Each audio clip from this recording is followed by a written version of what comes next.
Assalamualaikum warahmatullahi wabarakatuh para pemirsa. Andika, seorang pemuda berusia 25 tahun, adalah seorang nelayan dari desa pesisir kecil di Kalimantan Barat. Kehidupan sederhana membuat Andika terbiasa menghadapi kerasnya laut. Tetapi ia bukan nelayan yang gegabah. Suatu pagi, setelah mendengar kabar dari teman-temannya bahwa ada lokasi kaya ikan jauh di Selat Karimata, ia memutuskan untuk berangkat meski langit terlihat mendung. Dengan perahu kecil yang dilengkapi layar tua dan jaring seadanya, Andika berlayar sendiri ke lautan yang luas. Saat perahu Andika melaju semakin jauh dari garis pantai, angin mulai bertiup kencang. Ia merasa angin ini membawa firasat buruk, tetapi ia tetap melanjutkan perjalanan. Ombak kecil mulai memukul-mukul badan perahu, dan Andika, dengan tekad yang kuat, menenangkan dirinya sambil memegang erat tali layar. Ia berbicara pada dirinya sendiri. Hanya sedikit angin, aku pasti bisa melewati ini. Namun, di tengah perjalanan, ia melihat burung-burung laut berterbangan rendah dan menjauh dari arah perahunya, seolah memperingatkan ada bahaya di depan. Tiba-tiba, langit menjadi gelap seolah-olah malam datang lebih cepat dari biasanya. Angin berubah menjadi badai, dan hujan deras mulai mengguyur. Petir menyambar di kejauhan, menerangi gelombang besar yang tampak seperti dinding air di hadapan Andika. Ia mencoba mengarahkan perahu keluar dari pusaran angin kencang, tetapi layar sobek dan perahunya terombang-ambing tanpa kendali. Andika berteriak memanggil nama Tuhan, meminta perlindungan di tengah rasa takut yang luar biasa.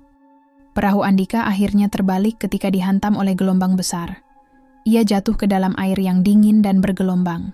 Dengan susah payah, ia mencoba berenang sambil memegang potongan kayu dari perahunya yang hancur.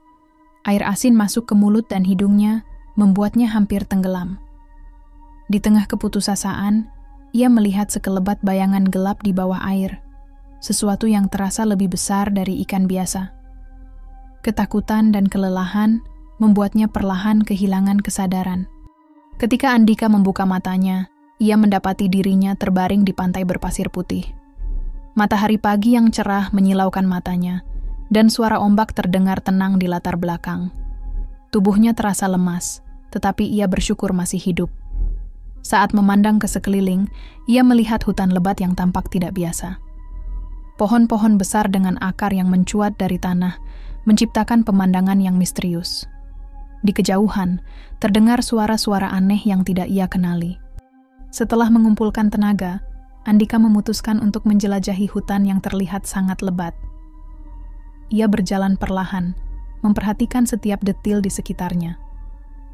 Pepohonan di hutan ini sangat besar, dengan akar-akar menjalar hingga membentuk terowongan alami di permukaan tanah. Udara terasa lembab, dan Andika sesekali mendengar suara aneh seperti bisikan atau gemerisik di dedaunan, meskipun ia tidak melihat siapapun di sana. Rasa takut dan penasaran bercampur menjadi satu saat ia terus berjalan masuk lebih jauh ke hutan. Saat melangkah lebih dalam, Andika berhenti sejenak karena merasa diawasi. Ia menoleh ke kanan dan melihat sekilas seekor kera berbulu putih besar sedang bertengger di dahan pohon tinggi. Mata kera itu bersinar redup, memancarkan aura yang tidak biasa.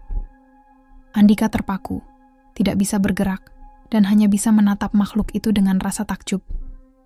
Namun, sebelum ia bisa bereaksi lebih jauh, kera itu melompat ke pohon lain, menghilang dalam sekejap. Saat Andika mencoba melanjutkan perjalanan, ia mendengar suara gemerisik dari berbagai arah. Tiba-tiba, sekelompok kera putih muncul dari semak-semak dan pohon-pohon di sekelilingnya. Ukuran mereka lebih besar dari kera biasa, dan mereka tampak sangat cerdas. Salah satu dari mereka, yang memiliki tongkat kayu kecil dengan ukiran kuno, berjalan mendekat. Andika terkejut saat mendengar suara seperti bisikan masuk ke pikirannya, meskipun kera itu tidak berbicara secara langsung. "Manusia, mengapa kau datang ke tanah kami?" Suara itu terdengar tenang, namun penuh wibawa. Kera dengan tongkat, yang kemudian Andika sebut sebagai Ki Putih, melanjutkan komunikasi melalui pikiran. Ia menjelaskan bahwa pulau ini adalah tanah keramat yang dijaga oleh para kera putih sebagai pelindung terakhir. Kehadiran Andika dianggap sebagai ancaman, Tetapi Ki Putih merasa ada sesuatu yang berbeda dari pemuda ini. Hanya mereka yang dipilih oleh alam yang bisa menemukan jalan ke pulau ini, kata suara itu di kepala Andika. Pemuda itu berusaha menjelaskan bahwa ia tersesat karena badai, namun Ki Putih tetap memandangnya dengan penuh selidik. Setelah Ki Putih berbicara, para kera putih mulai bergerak, memberi isyarat kepada Andika untuk mengikuti mereka. Ia dibawa ke sebuah gua besar di tengah hutan. Pintu gua itu dihiasi dengan ukiran-ukiran kuno, menggambarkan manusia dan kera hidup berdampingan dalam harmoni. Di dalam gua, Andika melihat banyak batu bercahaya yang menerangi ruangan secara alami. Ki Putih menjelaskan bahwa tempat ini menyimpan sejarah panjang tentang manusia yang pernah menguasai pulau ini, tetapi melanggar janji mereka untuk menjaga keseimbangan alam. Saat memasuki gua besar, Andika memperhatikan ukiran-ukiran di dinding yang menggambarkan sejarah panjang pulau itu. Gambar-gambar diukir dengan detail yang menakjubkan, menunjukkan manusia dan kera putih yang hidup berdampingan. Ukiran lain menunjukkan manusia membakar hutan dan mengambil batu bercahaya dari pulau ini, yang tampaknya menyebabkan amarah para kera putih.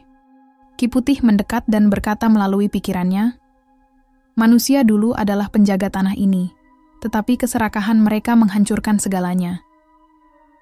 Andika merasa bersalah, meskipun ia tidak tahu apa hubungannya dengan cerita ini.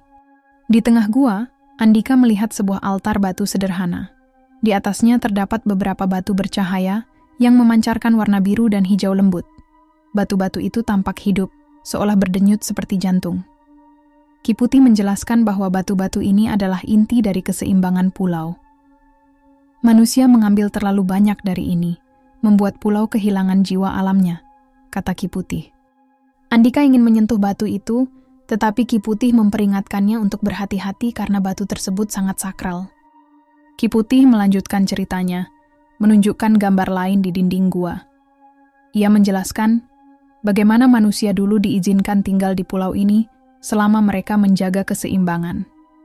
Namun, saat manusia membawa teknologi dan keserakahan, mereka mulai merusak tanah, menebang pohon, dan mencuri batu bercahaya. Hal ini membuat pulau menjadi tandus, dan para kera putih terpaksa menggunakan kekuatan mereka untuk menyembunyikan pulau dari dunia luar. Andika mendengarkan dengan serius, merasa bahwa cerita ini adalah peringatan bagi manusia dimanapun. Andika memberanikan diri bertanya, "Mengapa aku yang terdampar di sini? Apakah ini suatu kebetulan?" Ki Putih menatapnya lama sebelum menjawab, "Tidak ada yang kebetulan. Kau terpilih karena hatimu belum diracuni oleh keserakahan. Namun, tugasmu tidak akan mudah. Kau harus membuktikan bahwa manusia bisa berubah." Kata-kata itu membuat Andika bingung, tetapi ia merasa ada tanggung jawab besar yang menunggunya. Ia bertanya-tanya bagaimana mungkin ia, seorang nelayan biasa, bisa memikul tugas sebesar ini. Ki Putih memberi Andika kesempatan untuk meninggalkan pulau, tetapi dengan syarat ia harus berjanji untuk membawa pesan ini kepada dunia luar. Namun, Andika memutuskan untuk tetap tinggal sebentar, ingin memahami lebih banyak tentang pulau ini dan memperbaiki kesalahan manusia di masa lalu. Ia merasa aneh, tetapi yakin bahwa dirinya berada di sini bukan tanpa alasan. Ki Putih akhirnya mengizinkannya tinggal di gua, di mana Andika akan mulai belajar tentang harmoni antara manusia dan alam. Ki Putih menjelaskan kepada Andika bahwa untuk membuktikan niat baiknya, ia harus mengambil batu cahaya kehidupan yang terletak di puncak gunung suci di pulau itu. Batu tersebut adalah simbol harmoni yang dirusak oleh manusia. Ini bukan tentang kekuatan fisik, tetapi keberanian dan ketulusan hatimu, kata Ki Putih. Para kera putih lainnya memperingatkan bahwa perjalanan ke puncak sangat berbahaya, karena penuh dengan jebakan alam dan entitas gaib yang menjaga batu tersebut. Dalam perjalanannya, Andika tiba di sebuah rawa yang penuh dengan kabut tipis berwarna kehijauan. Ki Putih sudah memperingatkan bahwa rawa ini mengeluarkan gas beracun dan hanya memiliki beberapa jalur aman. Dengan cermat, Andika menggunakan tongkat kayu untuk mengetuk tanah di depannya, memastikan ia tidak terperosok. Namun di tengah perjalanan, ia mendengar suara gemerisik, seperti ada sesuatu yang bergerak di bawah air. ia merasa diintai oleh makhluk yang tidak terlihat. Saat mendekati tebing menuju puncak, Andika bertemu dengan bayangan hitam besar yang tampak seperti raksasa. Bayangan itu tidak memiliki bentuk yang jelas, hanya sepasang mata merah yang bersinar dalam kegelapan. Suara berat bergema di sekitar Andika. "Manusia, apa hakmu untuk datang ke sini?" Andika berusaha mengingat pesan Ki Putih untuk tetap tenang dan menjawab dengan jujur bahwa ia ingin menebus kesalahan manusia. Setelah menatap Andika untuk beberapa waktu, bayangan itu perlahan menghilang, meninggalkan udara yang lebih ringan. Setelah perjalanan yang melelahkan, Andika akhirnya mencapai puncak gunung. Di sana, ia menemukan batu cahaya kehidupan yang bersinar dengan warna biru terang. Batu itu dikelilingi oleh lingkaran pohon tua yang tampak seperti penjaga alami. Namun, saat Andika mendekati batu itu, tanah di sekitarnya mulai retak, dan angin kencang menerpa seolah-olah alam sedang mengujinya untuk terakhir kalinya. Dengan hati-hati, Andika menjangkau batu itu, memejamkan mata, dan memegangnya dengan penuh keyakinan. Saat Andika kembali ke gua dengan batu cahaya kehidupan, ia disambut oleh para kera putih. Ki Putih tersenyum tipis dan berkata, "Kau telah menunjukkan bahwa manusia masih memiliki harapan." Batu itu diletakkan di altar, dan seketika gua menjadi lebih terang, seolah-olah pulau itu menerima harmoni kembali. Andika merasa lega, tetapi ia tahu tugasnya belum selesai. Ia harus kembali ke dunia luar untuk membawa pesan ini kepada manusia lainnya. Setelah meletakkan batu cahaya kehidupan di altar, Andika merasa energi baru mengalir dalam dirinya. Ia merasakan ketenangan dan kedamaian yang belum pernah ia rasakan sebelumnya. Ki Putih mendekatinya dan berkata, "Tugasmu di pulau ini selesai, tetapi perjalananmu belum berakhir. Kau harus membawa pesan harmoni ini kepada manusia lain di duniamu." Dengan rasa hormat, Andika membungkuk kepada Ki Putih dan para kera putih sebelum meninggalkan gua. Dalam perjalanan menuju pantai, Andika merasa pulau itu tampak lebih hidup. Pohon-pohon yang sebelumnya tampak tua dan kering kini mulai bersemi. Burung-burung kembali berkicau dan angin bertiup lembut, membawa aroma segar dari laut. Namun, ia masih merasa sedikit khawatir tentang bagaimana ia akan kembali ke rumah. Ketika ia mencapai pantai, ia terkejut menemukan perahunya yang rusak telah diperbaiki, seolah-olah oleh kekuatan gaib. Saat Andika menaiki perahunya, Ki Putih tiba-tiba muncul di tepi pantai bersama beberapa kera putih lainnya. Ki Putih berkata, "Manusia, ingatlah bahwa tugasmu adalah menjadi penjaga, bukan perusak. Kami mempercayakan pesan ini padamu." Sebagai tanda terima kasih, Ki Putih memberikan sebuah batu kecil yang bercahaya lembut, simbol persahabatan mereka. Andika menerima batu itu dengan penuh rasa hormat, berjanji untuk tidak mengecewakan kepercayaan mereka. Perjalanan Andika di atas laut terasa aneh karena ia merasa perahunya bergerak dengan sendirinya. Setelah beberapa jam, ia tiba di desa nelayan tempat ia tinggal. Penduduk desa menyambutnya dengan terkejut karena mereka mengira ia telah tewas di tengah badai. Andika menjelaskan bahwa ia selamat dan membawa pesan penting tentang menjaga harmoni antara manusia dan alam. Namun, ia memilih untuk tidak menceritakan semua detail pengalamannya di pulau itu, karena ia yakin tidak semua orang siap memahami.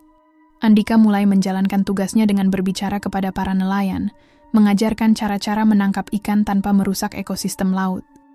Ia juga memperingatkan mereka tentang pentingnya menjaga hutan dan tidak mengambil lebih dari yang diperlukan. Batu kecil bercahaya yang diberikan oleh Ki Putih, ia simpan sebagai pengingat tentang tanggung jawabnya. Lambat laun, desa Andika berubah menjadi contoh bagi desa lain, menjadi komunitas yang hidup selaras dengan alam.